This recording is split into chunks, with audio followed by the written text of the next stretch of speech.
James? Sure, Jeremy. For those who well, first of all, cheers. It's great to be invited to have a chat. I'm sweating a lot. I just finished a 10K for charity. This was a relay race, 50K across my whole family. Starting 3 people did it in Ireland.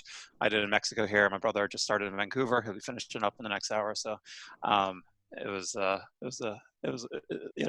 just made this meeting, which I was very delighted to do so. So yeah, I'm going to share a couple slides. As mentioned, I'm pretty I try to structure things in a lot of kind of areas of my life. I generally find that structure generates creativity, at least in my case, right? Like if you have pretty rigid structures to start, you can kind of explore pretty, nimbly within those structures. And so I constantly kind of thinking about frameworks to kind of think about how I do the things I do. So let me share this and give you, could you enable attendee screen sharing, please, Jeremy? There you go. Should work for you now. Perfect. Can you see that? Yep. Perfect. So starting Climate Startup. So a lot of the content in this, I actually wrote an article a few weeks ago, which kind of was the basis of potentially chatting in this session. And so I've converted some of the concepts from that article basically into this deck, but specifically with actionable items, right? Because that was just kind of how I was thinking about things. I think it's also helpful to kind of translate that into, steps that people could take. And so starting Climate Startup, or for those who are fans of kind of Dr. Strangelove, how I learned to stop worrying, right? And then I just started. And the word start and getting started, I think, is like my one message. There's so many barriers, and so many of them are kind of inbuilt, like emotional barriers. And the only way to break through them sometimes is just to start, even if it's kind of tiny and minor. So, wandering path. I think a lot of people, through air miners, MCJ, et cetera, have these kind of climate journeys that are somewhat wandering. Last company I worked at, it was a two-sided marketplace for market research.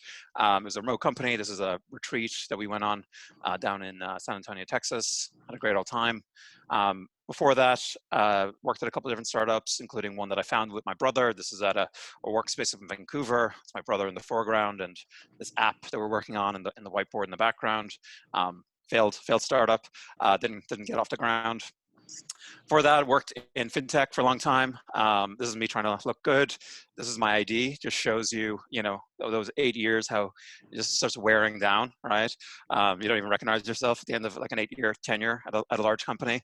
And all before that was farming in Ireland. So I grew up on an organic farm. That's me, my kind of early to mid-teens with a lamb during lambing season. I've never grown out my hair quite that long since.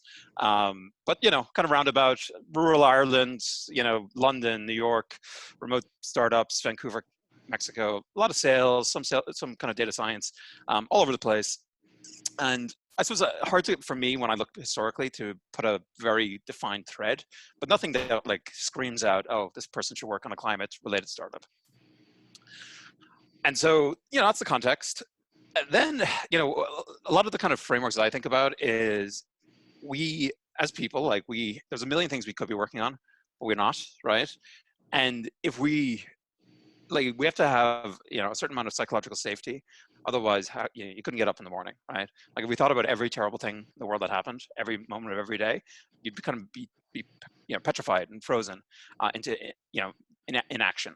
And on the other hand, if you kind of completely ignore everything, nothing actually ever gets tackled. And so I think this kind of cognitive dissonance that we all kind of, have to have, right? Like I don't think cognitive dissonance is necessarily a bad thing.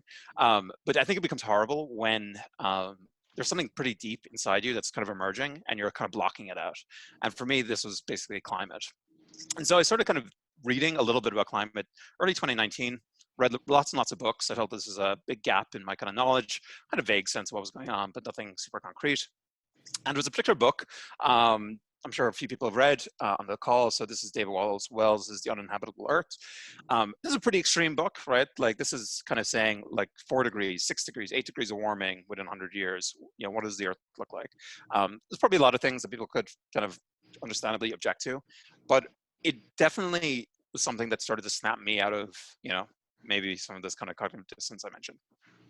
And so I'd read this book kind of around November, early December 2019. And then I went to a friend's wedding down in Phuket in Thailand. Great old time. Then my wife, myself, and a couple of friends, we went to Bangkok, had a great New Year's party, all the good stuff. And then I was flying then from Bangkok to London, see a couple of friends, go to Ireland, see my mom, go to New York, see my wife's mom, go to Mexico City, and then on to Puerto Vallarta in Mexico. And so, whatever, 6, 7 flights over the course of 6 days, a lot of air miles. And so I was on my own from pretty much all those flights and a lot of kind of headspace. And on one of the flights, I was just kind of started thinking about this book in particular and getting very agitated, emotional, stressed. I'm not a very kind of angry person, but I was kind of getting angry at the world. I was getting angry at the people around me. It's like, why has nobody read this book? Like, why isn't everybody working on climate? And I realized that, all of a sudden the cognitive dissonance became real. It's like, well, you're not working on it, James, right? Like, you're not doing anything. Why don't you get off your arse and actually do something? And so that kind of staring into that, right? Like into that space, super uncomfortable, right? And so that was on that first long flight. By the time I got to Mexico a couple of days later, let's say 6 days later, I basically made at least an emotional commitment to work on climate in some manner. I put a date far out. I was like, oh, I'll wait till 2021 because I love my present job, all that kind of thing. But at least I did pick a date. I was like, it was actually St. Patrick's Day, March 17, 2021, I was starting a climate startup, no matter what happened. I ended up doing it way, way sooner than that, but it is something, I think a lot of this is just kind of making a commitment. The other thing to mention that I've since looked up, I burnt about 2.5 tons of carbon just on that trip in terms of flights on the way back, which is the average emissions of a Brazilian citizen in a year. And there's about 100 countries that have fewer emissions per annum than that. And so again, it's just put into context just the sheer amount of privilege, I guess, that I had in the kind of globalist kind of fun life that I was leading. Cool. So I was all right. Let's start a startup. Big problem, right? Where do you start? Climate. It's massive. Started doing a bit of research. Where the greenhouse gas emissions coming from? Carbon removal. That's something new to me. I know John has done amazing kind of work on the Carbon Removal Academy, where I've learned tons. But I didn't even know what this was 6 months ago. Countries. The U.S. is massive, but China's growing. It's like so. The problem is so massive. I felt like this kind of stress about all right, where do you even start? I don't know about these things. I was in market research sales for a long time. I was selling data sets and doing chatbot sales. These are not things necessarily suited to carbon negative concrete or all these kind of things. And so this was a process, I'd say, of about 3 or 4 months for me, where I kept reading, kept having a play around. But the big, I suppose, insight that came was a direct result of how much there is to solve. And that is climate is the world economy, right? And so climate tech, climate as a problem is everything. And so in some ways that makes it easier, right? Because it's just pick the thing in the world economy you would work on anyways and do that, but just do the climate version of that. No, you don't have to necessarily do that. I'm not doing that, right? I'm looking at a different domain to what I'd been doing previously. But for those who are a little bit frozen in their, place, it's if you're making software CRMs for real estate companies and you've built a couple companies like that and you're doing great in the Bay Area, all that kind of thing.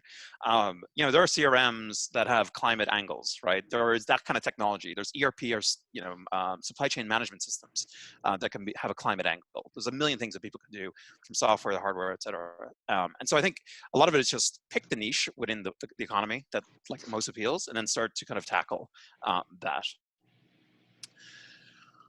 The other framework, and I'm just about halfway done to this deck, and then I'd love to kind of have a chat and answer questions. But I think a lot, again, this is coming from a sales background. I think a lot about sales funnels, right? I'm just at the final stages of a co-founder hunt, big set of funnels for that. Investment is a series of funnels, but I also thought in terms of starting a startup as a series of funnels. And so the first is just generate lots of ideas, right? And again, those can be things that you've done similar to what you've done in the past, something kind of radically different that you just have an interest in. Just generate lots and lots of ideas.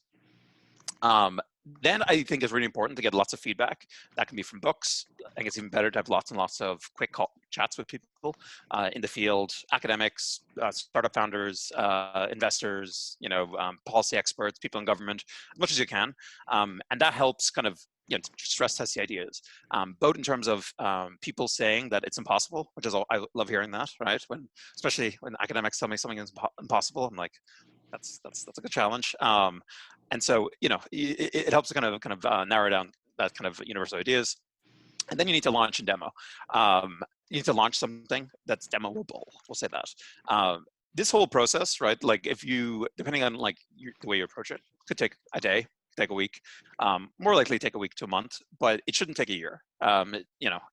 You can come up with this and then pivot to something else, but the actual kind of original funnel can be pretty quick. I'm going to speak to how I kind of fill this out and put some actionable steps for each. But the other big thing that I think is super important is to have some form of set of principles that kind of govern your direction within these things.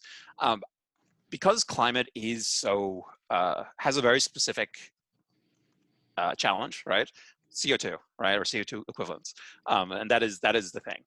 Let's say you start a climate startup and you end up working on something that you thought would decarbonize, but actually there's a more profitable place which actually adds carbon, right? You just found a really cool business idea that actually makes the problem worse. Because climate has such it's an impact-driven, array of problems to solve. I think having some strong principles internal to you, like they don't necessarily have to be your startup's principles, helps a lot. And so just on principles, I have 3 principles. These are the 3 principles that I've kind of come to over the course of the last kind of 6 months. The first is a gigaton of carbon reduction. This is pretty large, right? This is about 1/3 of annual gigatons of carbon produced. It's also semi-coincidentally the amount of carbon that the country of Ireland, where I'm originally from, has produced since I was born. It's about 1.2 gigatons of carbon total since 1984. And so, yeah, it'd be nice to be able to solve Ireland's problems, solo. And again, these principles are not necessarily things that you'll achieve, but they're guidance, right? Like as the thing I'm working on, I'm going to have the potential for removing or even preventing a gigaton of carbon. The next, decarbonize a major sector with offsets. I think offset marketplaces are really interesting and a really powerful mechanism. But I'm more interested in the power of like internal sector decarbonization. And so I want to focus on the sector, see if I can work to decarbonize that specific sector. A sector like food or aviation or mining or whatever it may be. And then the third is more just a personal preference. I like solving things with data solutions, either data science solutions, data itself. And so that's just my own kind of preference. And so when you're kind of on this route, right, you have your principles on one side, and then you have like money and profitability opportunities on the other. And those things are not necessarily in contradiction, right? But this kind of green line is like how you're moving through the space, right, over time. And so like sometimes I'm like, this is something that's really mission driven, but it's not going to make any money, right? Or this is something that's going to make me a lot of money, but is going to be in contradiction to my principles. Really what you're trying to do is like balance both of those things. And so these are the ways I think about it. And it's also very helpful, as I'm kind of talking to potential co-founders, as I, eventually hire team members, all this kind of thing. Those principles are super helpful for those, those recruiting calls. It's like, they're like, what are you trying to do? And it's like these 3 things, right? No matter what happens, this startup will be driven by these kind of 3 things. At the moment, because it's just me, the startup's principles are my principles, but eventually I hope the startup will have its own as well. Cool. So we go back to that kind of funnel concept. The first was generate ideas. And something that I've been playing around with is this kind of concept of climate and Mad Libs. I didn't know anything about soil carbon on July 10th when I left my last job. Didn't know much about any carbon removal technologies. And now we're, less than 6 months later. And, I know a reasonable amount more, but what's remarkable to me is that all of this is so new to so many people. I'm starting to be invited to talk to not just things like this, but to talk as an expert in some of these spaces. And like, I didn't know anything about this 5 months ago. And so I think there's a big opportunity for people to pick a few things and become an expert on that pretty quickly and then build something in that space. And so the way I think about it, pick a technology, a sector, a business model, a region, and then you are an expert or there's a startup there, right? And so, yeah, it's like, what are a few technologies people appeals to you? What are sectors? It's like, oh, you like fashion and mining, you know, two weird ones, but you know, fair enough. Business model, oh, like you're really pro like offsets, or there's another kind of model you prefer. Region, it's like you're US based, you're Canadian based, and so on. And then at that point, you know, once you know those things and how those things intersect pretty well, you are an expert in the space. You're not going to beat an academic, but in terms of you're also bringing to bear as a potential startup founder or early employee that startup skill set. I think those things can intersect really interestingly, and then yeah, you're an expert. For me, carbon measurement, food, the business model I'm looking at is supply chain mandates. The region I'm focused on the US. Wolf D is the name of the company. This will, in all likelihood, change. It was just a quick one to get up and running. Another one, I think a lot of people are familiar with Climeworks. So just to throw another example. So direct air capture, their sector, I think in general are hard to decarbonize. You know, areas, right? Because these are very high value offsets. They're built their first thing in Iceland, but really they're focused on kind of global offsets, and that's Climeworks. And so, you know, but I think you don't have to just pick one of these, right? You can start with a couple, and as you go into the next stage, you then can start to kind of narrow down your ideas. Next stage, talk to people. I have a very specific kind of methodology using LinkedIn. Some people like Twitter. Some people are part of different kind of startup fellowships or really active on air miners or MCJ. But you got to put yourself out there a little bit. And so I've added this, and I'm happy to post this in. This is my kind of standard text. It's like, you know, hi James. I'm working on reducing carbon for food companies using remote sensing technology. As an expert in space, we have a 15-minute research chat to stress test my approach. Thanks, James. This has about a 10% return on getting a meeting. For academics, it's like 40% for, you know, and so just gotta send out lots of these and you know, record them in a CRM, record them in a Google Sheet. I use copper.com as like my personal CRM just to keep track of all the people I talk to, and just write notes. And you know, pretty rapidly, like you'll get to a lot of conversations, and you'll start to kind of figure out exactly, you know, from your climate kind of Mad Libs kind of thing, is this something you really want to work on full time? How many of these do you need? I send out about 500 LinkedIn requests a week, every week for 6 months. And again, you know, that produces between 5 and 20 conversations. And so I would say just, you know, for people not with a kind of sales background, this can feel a little bit scary, but honestly, like nobody cares. Like they'll just ignore you, like you ignore other people on LinkedIn. But you know, I think it can be a really powerful way just to connect with people pretty quickly. And something similar works as a DM in Air Miners or MCJ or these other kind of Slack communities. Cool. And then the last bit is, you know, let's say you've got your ideas, you've narrowed it down with experts, and now you actually have a pretty good idea of what you want to do. You need to then test that idea. And so what I generally do is those experts I've already spoken to, and again, those could be potential clients, those could be academics, those could be people in policy or investors. I will then have a second chat to them. I'm like, oh, this is how I've kind of nailed down the idea. Can we do like a 30-minute demo? And then I will demo a deck. You know, in one of my previous startups that I founded, we built a lot of product. We didn't, you know, talk to enough users. And so I am very obsessive about not building more than you need. And so this is like a literal, from a slide deck I've been playing around with. This has gotten me a $6,000 first pilot with a large agribusiness on the basis of this and 2 other slides. It doesn't take a lot. This thing on the right is a Twilio bot I built in half a day. But the key was just getting like a GIF so that I could like show how this kind of chatbot collection would work relative to the kind of other common form. I was embarrassed by this. Right? Like the key is, you know, it's a classic lean startup methodology type stuff. Be embarrassed by your first demo, be embarrassed. Because as long as you're going in and looking for, you know, feedback after, you're just going to improve it, right? So my deck is way better now than what you're seeing here. But, you know, I had to go through that embarrassment first. And yeah, and I'm probably extreme on the second point. So build only enough to get through the next meeting. Like I'll literally like only build to get to the next meeting or to the next demo, or if it's a pilot, like whatever we agree to in terms of a milestone, I'll never build past that because there's so many, you know, because then I keep my optionality open for pivots, you know, in a pretty quick way. I'm not spending 6 weeks like and the emotional and physical effort to build something for 6 weeks. And then if it doesn't work, just like try to force it. I prefer to just be very, very kind of responsive to client kind of needs.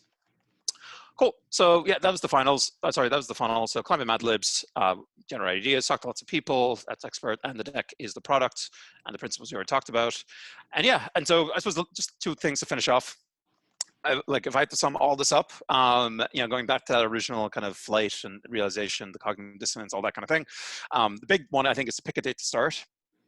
And it should be a hard date, right? Like it can be far away. Like this, my original date was over a year away from when I want it to kind of go. But actually, one thing I didn't mention. So, it was when the reason I moved it forward is kind of COVID. I think COVID's an interesting time to start a company, especially if you have the resources to finish work.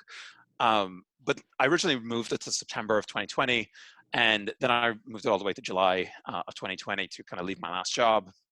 And it's just like once you get that idea, it's kind of hard to put it off. I was just like feeling stress without starting on it, and that stress kind of built in me, and and that was the kind of new emotion for me, which is just like I just couldn't wait to get ready to get started. And so that's the kind of final thought, basically. Just start. Doesn't matter what it is. Just start and kind of get into it. So that's all. Hopefully that was interesting and helpful. Done. So, James, could you tell us, and it's okay if there's things you're not ready to reveal at this moment, but could you tell us a little bit more about your startup in particular? What is the product? What are you selling? What's the market that you're selling Yeah, to? absolutely. Yeah, so I'll start market first. So my main thesis on the market is for food and beverage companies who are starting to make decarbonization pledges in the United States. And those pledges are typically generated because of divestment or ESG pressure from shareholders rather than regulatory, which is more of a European issue.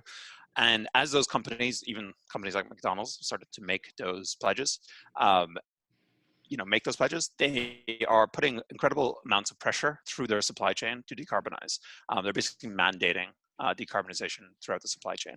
And when you talk to the suppliers of companies like McDonald's, the big agribusinesses, the Lopez Foods, Cargills of the world, all the way down to individual farmers and growers, they really don't have any good data to assess whether they're actually decarbonizing or not. If they change a practice, if they, implement certain type of regen ag at the farmer level, if they just change their practices or their logistics at the kind of processing or agribusiness level, there's just a complete lack of good data.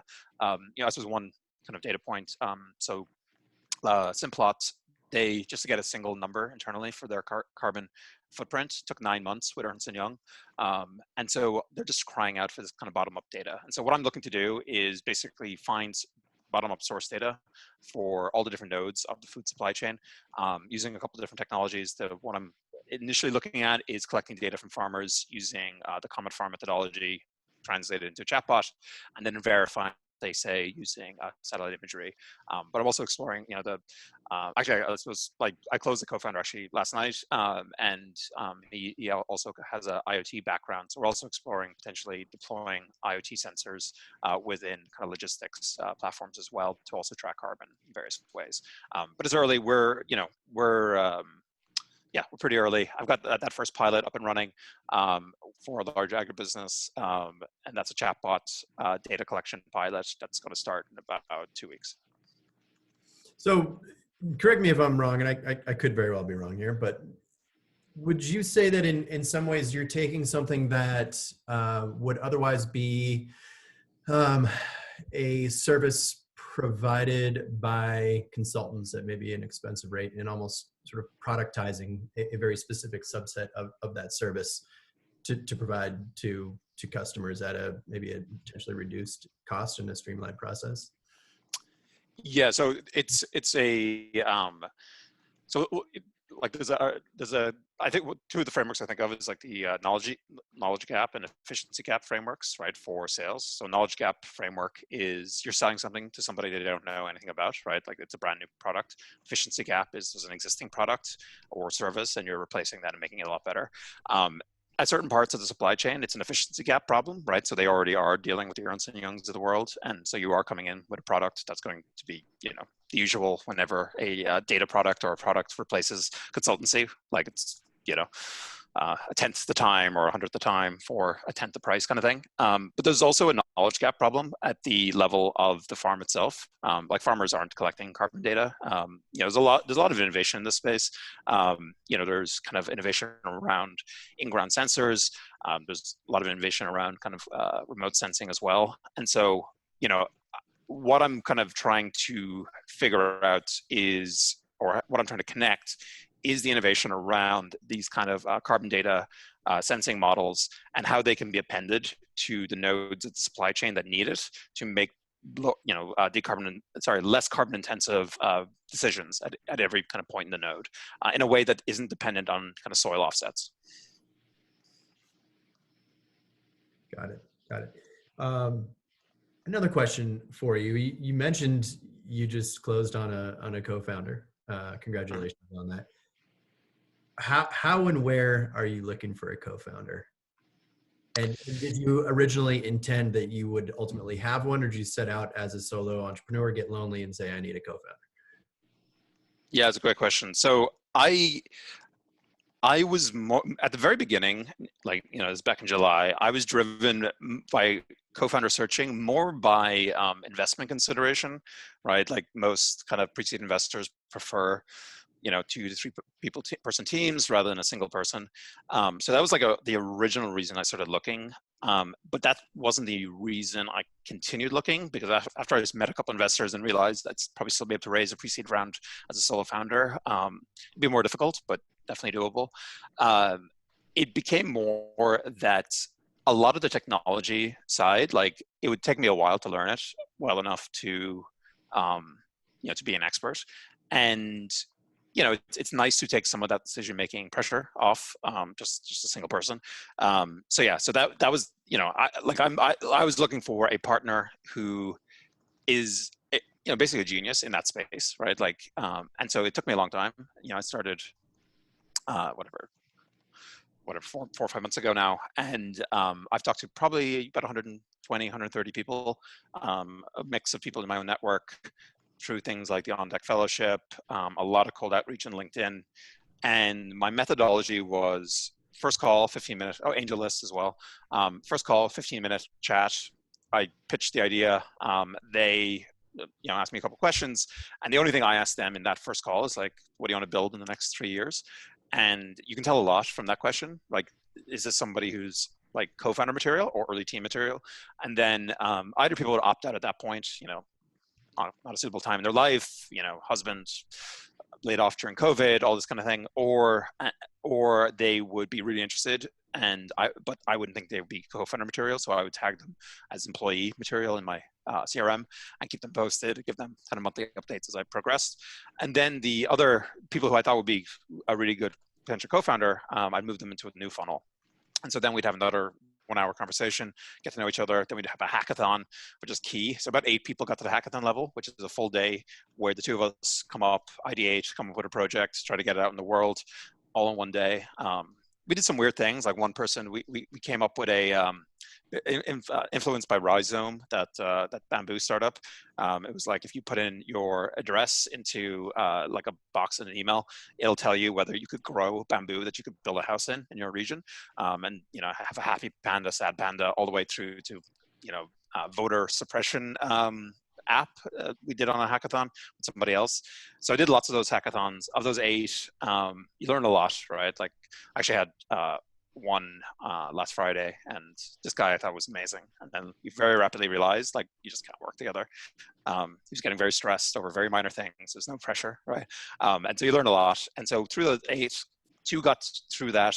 Then we do 50 questions. We do a few more calls, really getting into the nitty gritty, talk about comp, finances, go through a 1-year, financing plan, get to know each other's families, do background checks, like, not background checks, but like, I'll be like, text my friends, you text, I text your friends, all this kind of thing. And and 2 people, I offered somebody it in September. That didn't work out for a couple of different reasons. And then I found this guy, and we've been talking for a while. I actually have a lot of mutual friends, and he's been great. And I'm super excited to kind of move forward with him. It's great. Super comprehensive process you just laid out there. I love it. a So hackathon. I had founded a company with my brother previously, and that did not work out. And we're back best friends again. But I became very obsessed with due diligence for co-founders after that experience. Understandably so. So were you looking for someone with a specific technical skill set as well as sort of a complementary maybe disposition to yours? Yeah, it's a great question. So it moved around a bit. Originally, I was looking for a complete unicorn. I was also, like, to be honest, the first 2 months, it was entirely, everybody I spoke to was a woman. I was very much trying to get a diverse founding team as much as possible. And so the first 60 people I spoke to were women. And then just, the specific skill set were data scientists, ideally had founded something at least once before, or had worked at startups at a minimum. I didn't want people who had been staff, data scientists at IBM for 10 years. That's not really suitable. Perfect World had worked with satellite imagery, but like computer vision in general was super valuable. And also could be an engineer, right? Because they'd be building MVPs until you hired engineers. And so, like, the perfect world is like somebody who wasn't a software engineer, became a data scientist, or vice versa, and has a real passion about the space. In terms of interpersonal, I was like looking for somebody who I could have fun with originally. Then I lowered that criteria because you don't necessarily have to be best friends with this person. But it is, I suppose, interesting. Like the guy I ended up going with is somebody that I'd have a pint with anytime. Like I think we'd be mates regardless of the co-founder thing. And so, yeah, I think that does make a big difference, especially if you're getting into a 5-10 year relationship with somebody. Yeah. It can be a lonely space going it by yourself. So I'm sure you'll be looking forward to having a friend and a sounding board to bounce the ideas around a bit more than just off the sides of your own skull. So that's good. That's good for you. You did mention that you are in, or maybe had just recently finished the program for startups, and I wanted to dive into that just a bit. So, just tell us a little bit about it. What is it? What are you doing? And is it helpful? And would you recommend something like that for other folks in a similar position? Yeah. So this is on deck. The on deck fellowship. So it's beyonddeck.com. Excuse me, is the domain. I originally applied for it in June, and I wasn't accepted. And then I reapplied in August for the next cohort, and I was. The original reason was actually because it was part of this co-founder kind of hunting. So they have about 200 people per cohort. I was the 6th cohort. It's only about a year and a half old, and the standard is pretty high. Like a lot of former head of European growth for Uber type level, all the way down to people who just did something weird but are pretty early in their career, and a big kind of mix. And there's like 200 people, and it's supposed to be for people who are just at the beginnings of an idea and are looking for co-founders and so on. I would say in general, it is like the actual experience was a lot of people had an idea, and there weren't that many people who didn't have an idea, and so there wasn't really too much actual co-founder matchups in that space. Overall, it was well worth doing. The Slack channel is very busy in mostly good ways. There's an amazing directory associated with it, so all the previous cohorts, like the content that's produced is phenomenal. Like the speakers they have are Floodgate and Benchmark, and like the VCs that they have are high quality. You get a lot of access. So overall, I would be pro doing it. I would say like a lot of these programs, because a lot of them are springing up, like the best value I got was DMing, going into the directory, finding the people in the climate space or in the remote sensing space or in the related space, and just DMing them, a couple paragraphs about a couple lines about what I'm working on, and then having a few conversations with them. And through that, I've found some really interesting people. There's a guy who's working on building the first regen ag potato chips and tortilla chips as a product. Omar. So like we chat all the time now, and very interesting kind of perspective. But yeah, it was good. I was surprised of the 200 people. I would say about 40% were doing something future of work, Zoom of X, Slack of Y kind of thing. Only about 10 or 15%, more like 10%, were doing anything climate related whatsoever, which I was pretty surprised by. And yeah, I think that was my major, there was a whole pitch day where about 180 of us all got a minute to pitch. And I was pretty surprised for the quality of the people, how small some of the problems being pitched were. But yeah, I suppose that was the only small critique. So I've got another question. I'll keep throwing them out there, and folks, if you guys have questions too, please jump in. But I want to kind of go back to like the ideas that you moved past. Ultimately, you have to settle on one when there's 6 million to buy. If you can kind of turn back time a little bit and just go, maybe like if there was maybe a finalist list of like, here's a space, here's something that I'd like to do that you ultimately didn't take that path. But I'm just kind of wondering, what were the interesting ideas that bubbled up for you, that really intrigued you, but maybe you didn't ultimately pursue? Are there other, they could be very related to what you're doing, or they could be a completely other climate related sector that you ultimately decided to not pursue? What's that's interesting to you there? Yeah, that's a great question. So, to be honest, I was originally resistant to food because I grew up on a farm. I was like, it's too close to home in a way. So the first space I was interested in was manufacturing. Because it was kind of related. It was because of COVID. I was thinking a lot about supply chains, and I was like, I was kind of an early view. I've softened on this a bit since, but back in May, June, that you're going to see a mass influx of factory creation, like onshore in the United States. And that's, those factories, or you're going to have refurbishment of existing factories. And so one of my early ideas was around how would you decarbonize manufacturing for onshore companies? And I was thinking about like, a lot of factories might have bad insulation and be overheating. And so I was actually thinking already at that point about satellite imagery. I was fascinated by satellite imagery and the scale you can get to that, but use infrared to see are the roofs of warehouses too hot or too cold relative to what the products need. And you could use that information to kind of have them adjust their utility bills or whatever it may be. So that was like an early idea. The big thing for me was like, kind of kept going back to principles and so on. But it was a lot of how I went was as I was reaching out to people through LinkedIn and these different kind of ways that I mentioned earlier. A lot of it was driven by who got back to me. Like it was mostly food people who got back to me. Like the manufacturing people didn't.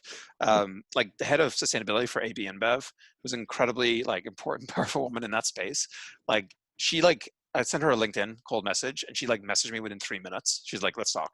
She's like obsessively trying to find technology in that space, which is like a lucky, it was a lucky thing right now. And I probably just got her on a good day, but we ended up having like a 35-minute conversation. And a lot of how, I was like, oh, there's really something big in that space. And so that drove it. The other one that I didn't get too into this, but it is interesting as you have a lot of these conversations, like those early 15-minute conversations, I just ask people, particularly who are potential early clients, what's the big problems you're trying to face in this space? And I talked to a company called Olam Spices, which is one of the, I think it's just Olam, they're not Olam Spices anymore, but they are one of the biggest repurchasers of rice in the world. They're listed on the stock exchange out in Singapore. And I talked to their head of sustainability, and he was like, the methane produced by rice paddies is like second in terms of methane production, only to cattle.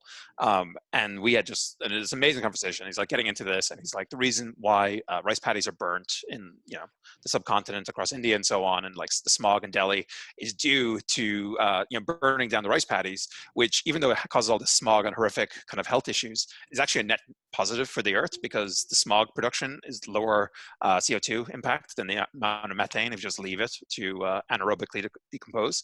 And he's like, the methane levels in rice paddies, it's existential to our company. He's like, we have an internal year of 17 years from now that our company will not exist if we do not fix the rice paddy methane issue.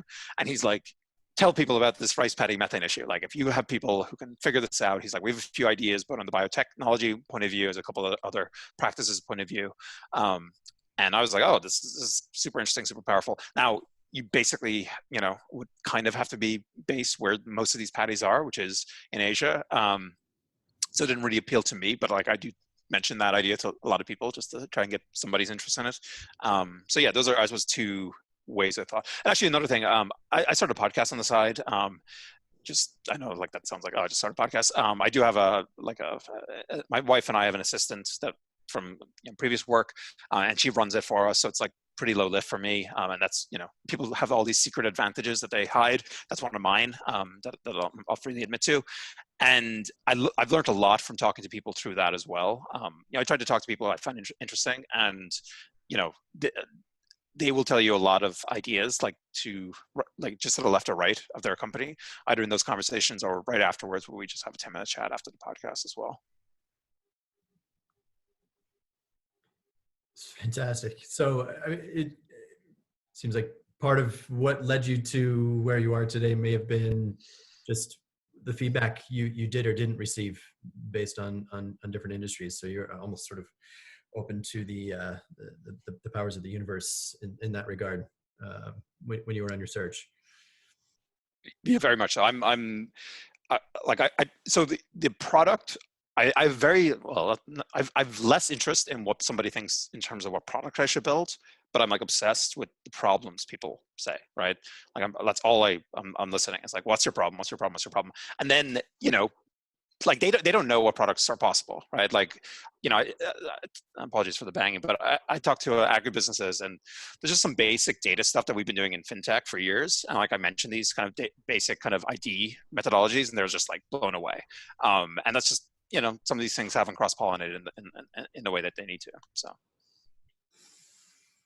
I've got a question, if I can Please. Jump in.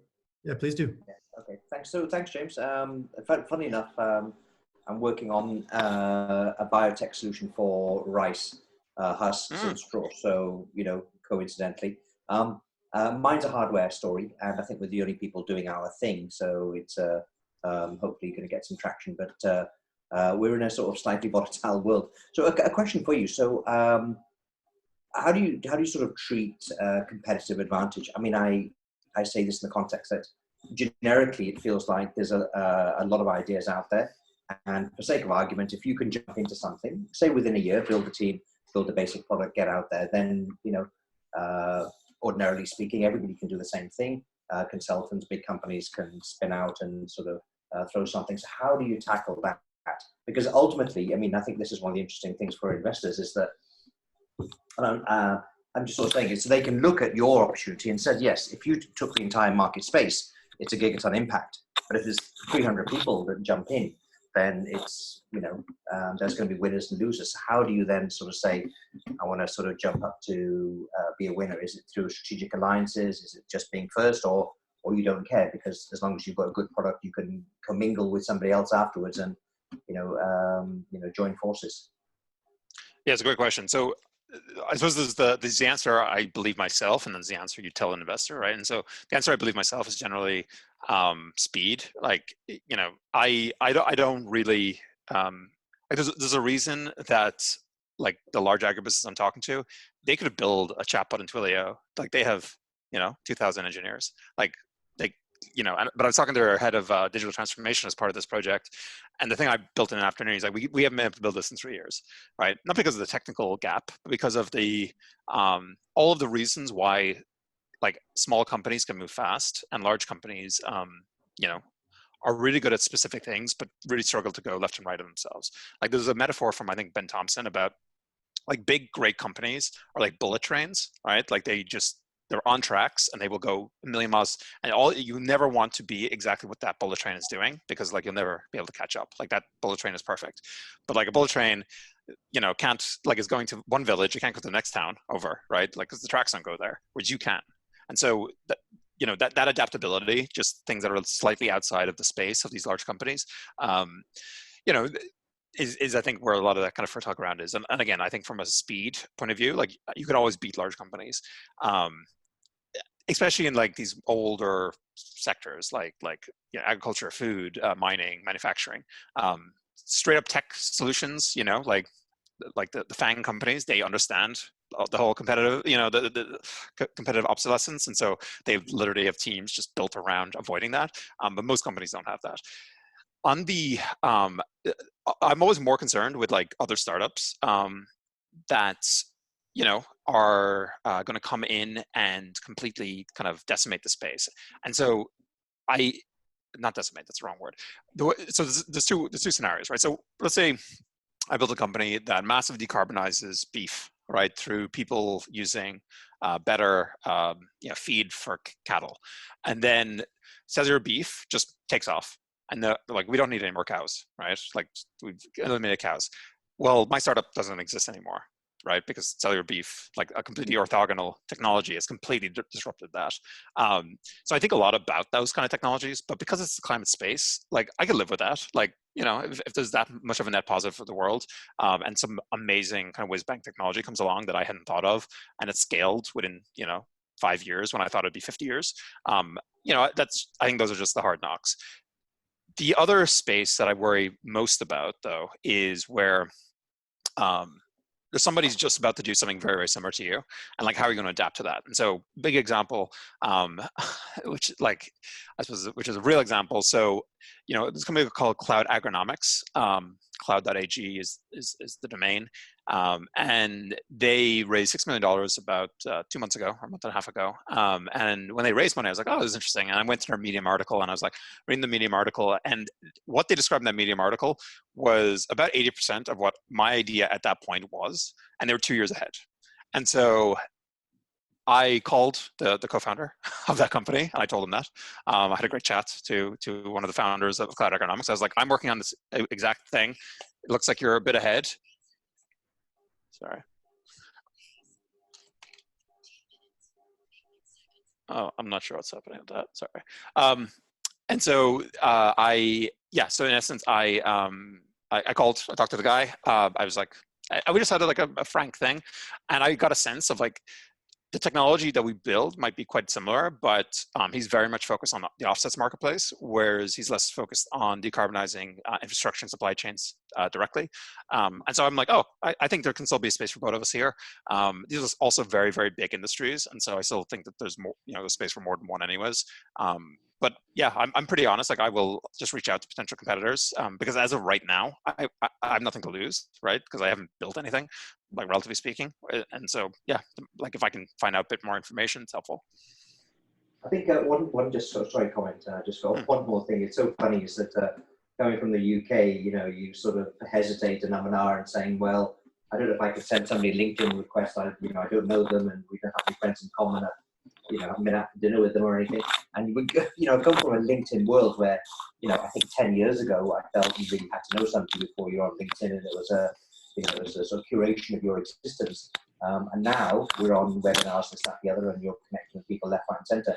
But I still have that reticence to connect with somebody and then listen to you, which is almost, pardon my French, what the fuck, just no downside, go for it. And that kind of approach is so left field for me. I'm coming at it sort of from a, I'm doing, I need a favor from somebody, so I feel a little bit embarrassed at times. I think I can take that away from. You seem to be unstoppable in that regard. You just keep going, right? I appreciate you saying that, but I suppose two things like that. That I learned how to do that over a long time. So like, like these things I think can be learned. The other thing I think, which I mentioned less, is just this kind of abundance mindset point of view. And like, it's a bit, Silicon Valley woo, but I'm like very much, as much as possible, trying to give as much as I'm like taking, right? And so I don't really feel bad about asking a lot, because like I'm offering a huge amount. There's a lot of people I give, a lot of time to,